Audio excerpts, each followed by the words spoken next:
Muy buenos días, Iglesia. Que la gracia de nuestro Señor Jesús y su llenura del Espíritu Santo los esté acompañando en este nuevo día. Continuamos viendo el libro de Jeremías, ya estamos en el capítulo 16. Hoy vamos a estar viendo los versículos 14 al 21. Dios es un Dios de amor y al mismo tiempo es un Dios de justicia. Dios eligió sin condición alguna al pueblo de Israel, firmó un pacto junto a ellos y les prometió la salvación. Pero en ese pacto sí había una condición, que era que el pueblo de Israel tenía que cumplir, guardar y vivir obedeciendo los mandamientos de Dios. Lamentablemente el pueblo desconfió de Dios desde el comienzo en el desierto, se rebeló ante Dios siguiendo a dioses paganos, y la conclusión de todo esto es que el pueblo de Israel, a pesar de los constantes profetas que anunciaban la caída y la posterior ruina y llevada al cautiverio, no se arrepintieron, alejándose aún más de Dios. Así no pudieron esquivar el juicio de Dios. Pero la Biblia no solo habla del juicio de Dios, sino también de su restauración. Como es un Dios de pactos, no deja abandonado a su pueblo, sino que se encarga de restaurarlo y guiarlo al camino de salvación. Continuamos entonces en este libro de Jeremías, donde vemos a un pueblo de Israel, más específicamente Judá, decidido a pecar, a continuar con su insensibilidad espiritual, alejándose cada día más de Dios. El profeta Jeremías anunciaba las palabras de arrepentimiento a Judá con lágrimas y dolor, pero el pueblo no escuchaba las palabras de Jeremías.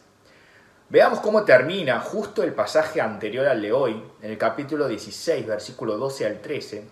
Dice: y ustedes han actuado peor que sus padres, porque he aquí que ustedes se van cada uno tras la porfía de su malvado corazón, sin escucharme a mí. Por tanto, los arrojaré de esta tierra a una tierra que ni ustedes ni sus padres han conocido. Allá servirán a otros dioses día y noche, porque no les mostraré clemencia.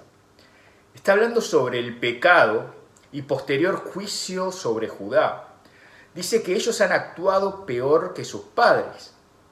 Pero ¿cómo comienza el pasaje de hoy? En el versículo 14 y 15 dice: por tanto, dice el Señor, he aquí vienen días en que no se dirá más, vive el Señor, que hizo subir a los hijos de Israel en la tierra de Egipto, sino vive el Señor, que hizo subir a los hijos de Israel en la tierra del norte y de todas las tierras a donde los había desterrado, pues los haré volver a su suelo, el cual di a sus padres. A pesar de que los pecados de Judá eran más grandes que los de sus padres, el mismo Dios que rescató a sus antepasados iba a ser el Dios que los rescatara y los haría volver a sus tierras. Por eso podemos ver que la salvación estaba únicamente ligada a Dios. Así como Dios guió en el éxodo al pueblo de Israel, Dios estaba prometiendo una vez más a Judá que iban a volver a sus tierras.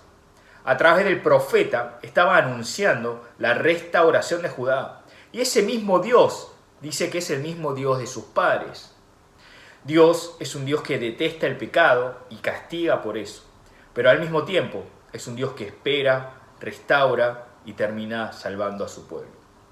Esta comparación que podemos ver hoy dentro de los últimos dos versículos del pasaje anterior con los primeros pasajes muestra una contraposición entre el juicio de Dios, pero al mismo tiempo la restauración. El plan perfecto de Dios no consistía en dejar en la ruina a su pueblo. Esto era algo temporal para que ellos se den cuenta de sus pecados y vuelvan hacia Dios. El plan perfecto de Dios consistía en salvar y en restaurar al pueblo caído. El tiempo verbal en el cual está escrito el retorno a sus tierras está conjugado en un hecho futuro, pero ya cumplido. ¿Qué quiere decir esto? Así como Dios le prometió de antemano a Josué y Caleb sobre la tierra prometida, que Dios ya le iba a dar esa tierra, acá también Dios ya está prometiendo el retorno y la restauración a su pueblo como un hecho ya cumplido. ¿Qué podemos aprender entonces del pasaje de hoy? En primer lugar, es que la salvación está sujeta completamente a Dios. La salvación de Israel, más específicamente Judá, estaba ligada completamente a la misericordia de Dios. Dios castigó a su pueblo cuando no obedecieron a sus mandamientos, pero al mismo tiempo los esperó y los restauró. Desde el comienzo hasta el final, Dios estuvo con su pueblo. Nosotros también somos seres humanos, frágiles espiritualmente, podemos caer, fracasar y alejarnos de Dios, pero siempre debemos recordar que nuestra salvación no depende de nuestros hechos, sino depende únicamente de la gracia de Dios. En Juan capítulo 10, versículo 28 al 29 dice lo siguiente, dice: yo les doy vida eterna y no perecerán jamás, y nadie les arrebatará de mi mano. Mi Padre que me las ha dado es mayor que todos, y nadie las puede arrebatar de las manos del Padre. Nada ni nadie podrá arrebatarnos de la mano de nuestro Dios. Por eso es que debemos dejar todo en mano de nuestro Dios, aferrarnos más a Él y perseverar. En segundo lugar, podemos ver a un Dios fiel ayer, hoy y siempre. Dios nos sostiene hasta el día de hoy y no nos abandona. A pesar del pecado humano y el alejamiento espiritual, Dios está ahí, siempre esperándonos. La razón por la cual nosotros podemos tener esperanza en la salvación hoy en día es porque nuestro Dios es un Dios fiel que cumple con su palabra. Por eso debemos fijar nuestra mirada en la cruz de Cristo por sobre nuestra realidad diaria. Por último, podemos ver que Dios odia, detesta el pecado y busca el arrepentimiento de su pueblo. Dios espera que sus hijos retornen ante Él, que vivan una vida alejada del pecado, quiere que sus hijos se arrepientan y vuelvan. Recordemos en este día nuestro Dios de misericordia que nos sostiene. Recordemos que nuestra vida depende únicamente de Dios y cuanto más nuestra salvación. Confesemos nuestros pecados delante de Dios y volvamos hacia Dios. En el Señor obtendremos la verdadera paz y la verdadera restauración. Que este entendimiento abunde sobre cada uno de ustedes en este nuevo día.